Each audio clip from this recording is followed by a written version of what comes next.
Hello friends, आज का हमारा टॉपिक है about chemical regulation of respiration. Now regulation of respiration को हम दो पॉइंट्स के अंतर्गत डिस्कस करते हैं।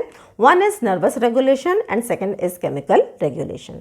तो नर्वस रेगुलेशन के बारे में ऑलरेडी हम प्रीवियस वीडियो में डिस्कस कर चुके हैं।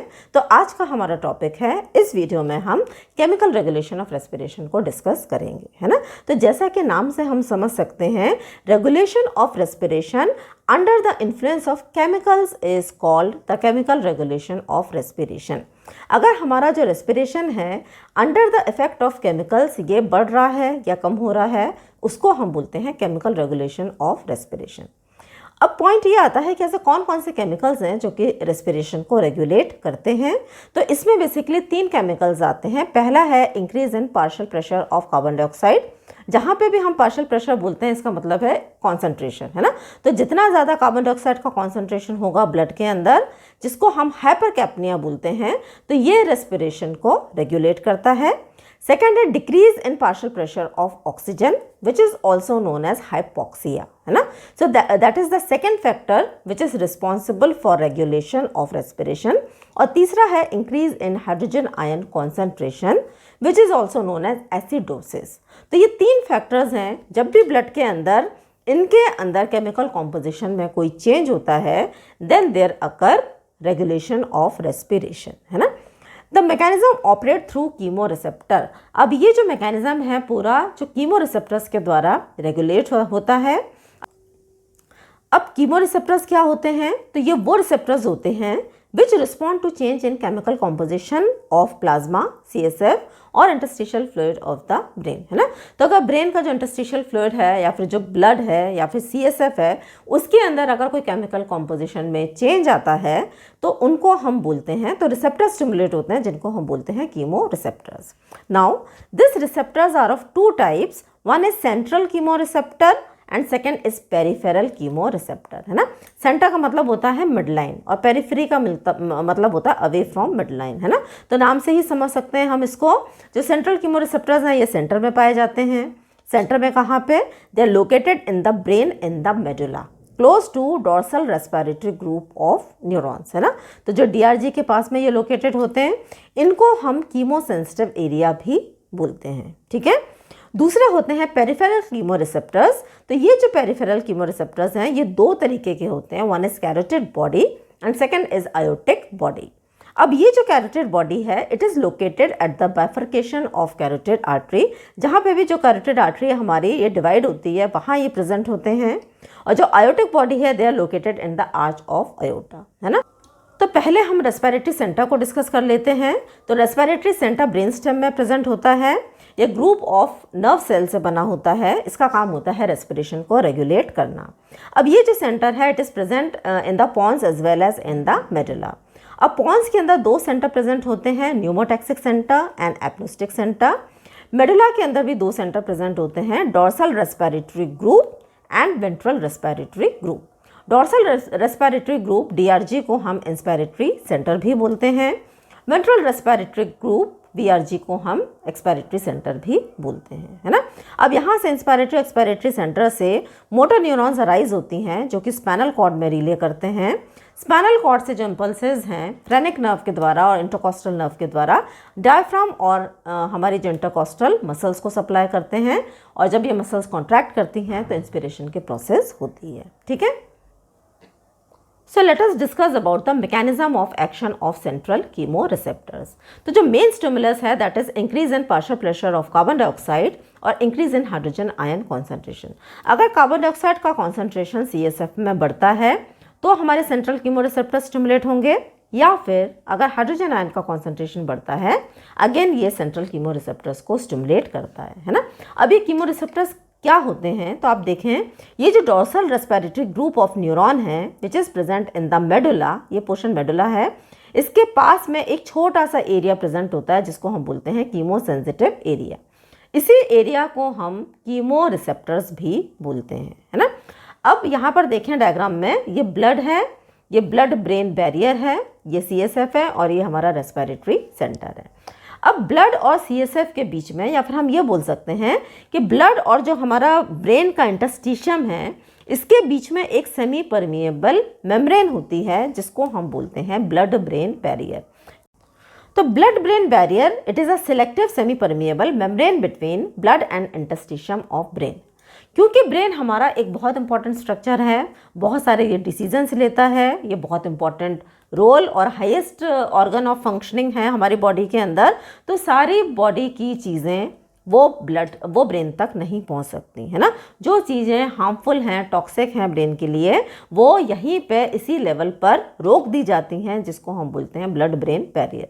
तो ब्लड ब्रेन बैरियर करता क्या है, कुछ सब्सटेंसेस को ये अलाउ नहीं करता ब्रेन के इंटरस्टिशियम में आने में, और कुछ सब्सटेंसेस को ये बाहर ही रोक लेता है ना। तो आप इस डायग्राम में देखें, hydrogen ion can not cross, hydrogen ion इस मेम्ब्रेन को क्रॉस नहीं कर सकते इस बैरियर को, लेकिन carbon dioxide can cross the blood brain barrier. Carbon dioxide आसानी से इसको क्रॉस कर लेता है ना। तो कार्बन डाइऑक्साइड ब्लड से बेसिकली CSF के अंदर आती है, यहाँ ये वाटर के साथ में मिलती है and it forms carbonic acid. Carbonic acid dissociate into bicarbonate and hydrogen ion. Now this hydrogen ion they enter the medulla और ये chemosensitive area को stimulate करते हैं। Chemosensitive area which is a central chemoreceptor, ये further stimulate करता है dorsal respiratory group of neurons। यहाँ से motor pathway के माध्यम से जो impulses हैं ये relay करती हैं हमारी respiratory muscles को, जो कि हैं basically डायफ्राम एंड इंटरनल इंटरकॉस्टल्स, और जब वो कॉन्ट्रैक्ट होती हैं it result in increased ventilation. जब भी हम इंक्रीज वेंटिलेशन बोलते हैं, हमारा मतलब है ज़्यादा से ज़्यादा ऑक्सीजन का इंटेक होना और ज़्यादा से ज़्यादा कार्बन डाइऑक्साइड का हमारे लंग से बाहर वॉश आउट होना, है ना।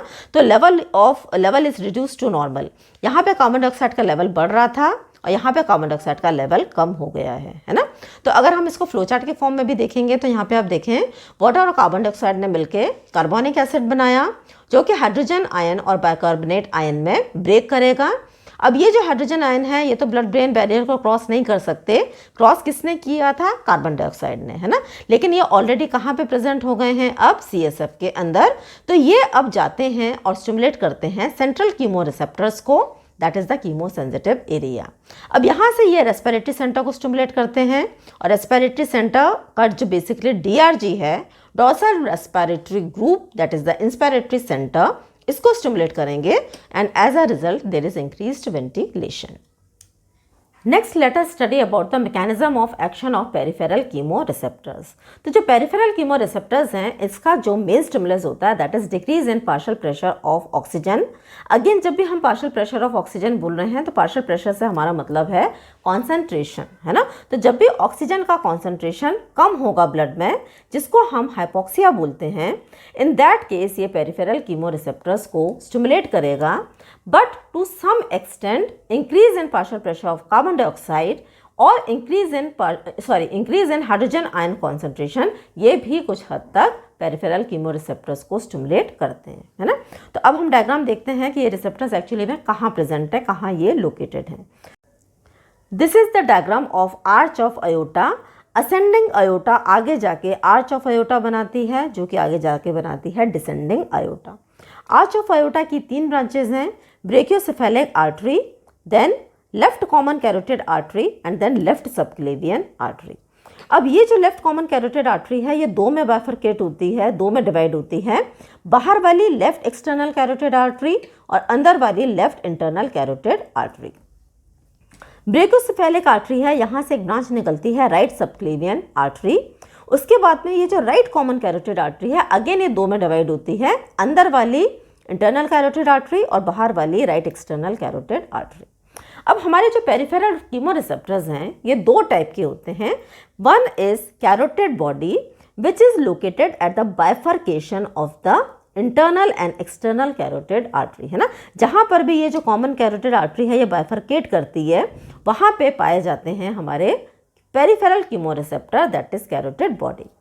और जो हमारे आयोटिक बॉडी हैं, ये they are present in the arch of aorta, है ना। तो इन दोनों को हम we call it as peripheral chemo receptors, है ना। तो फ्लो चार्ट में आप देखें, अब 3 चीज़ें हो रही हैं यहाँ पे। एक तो decrease in arterial PO2, oxygen का कॉन्सेंट्रेशन कम हो रहा है, या फिर increase in partial pressure of carbon dioxide, arterial PCO2 बढ़ रहा है, या फिर increase in arterial hydrogen ion concentration.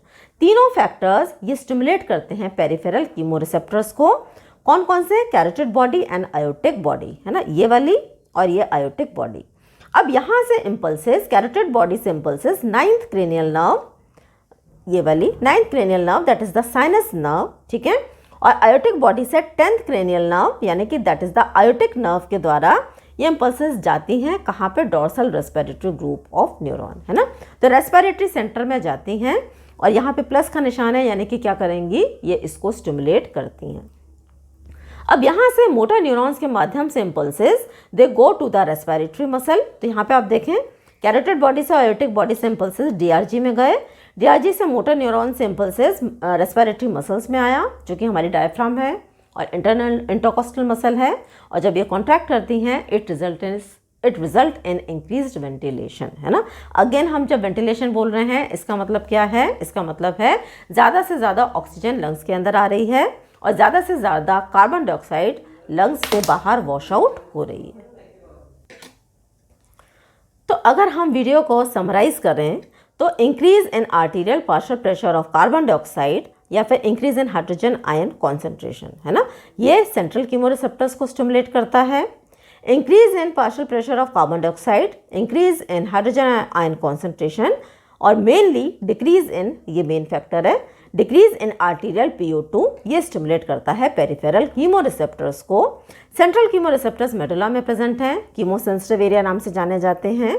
Peripheral chemoreceptors carotid body और आयोटिक बॉडी में प्रेजेंट हैं, है ना। चाहे सेंट्रल हो चाहे पेरिफेरल हो, दोनों का जो मैकेनिज्म है बेसिकली सेम है, ठीक है। तो ये दोनों रेस्पिरेटरी सेंटर को स्टिमुलेट करेंगे, बस इनका जो स्टिमुलस है इसमें थोड़ा सा डिफरेंस है, ओके। जब रेस्पिरेटरी सेंटर स्टिमुलेट होगा, प्लस का निशान है, ये हमारे इंस्पिरेटरी मसल्स को स्टिमुलेट करेगा। जब इंस्पिरेटरी मसल्स स्टिमुलेट होंगी तो ये कॉन्ट्रैक्ट करेंगी, जब ये मसल्स कॉन्ट्रैक्ट करेंगी that is diaphragm and internal intercostals, it will result in increased ventilation, यानी कि ऑक्सीजन का इंटेक ज़्यादा से ज़्यादा होगा, कार्बन डाइऑक्साइड ज़्यादा से ज़्यादा वॉश आउट होगी। So this was all about the topic. I hope आपको ये वीडियो समझ में आया होगा। तो अगर यहाँ तक आपने वीडियो वॉच किया है तो एक क्वेश्चन है from the topic and the question is where are carotid bodies situated. तो आप कमेंट में इसका आंसर कर सकते हैं। अगर आपने वीडियो को समझा है तो please like the video, subscribe the channel, share the video. Thanks for watching.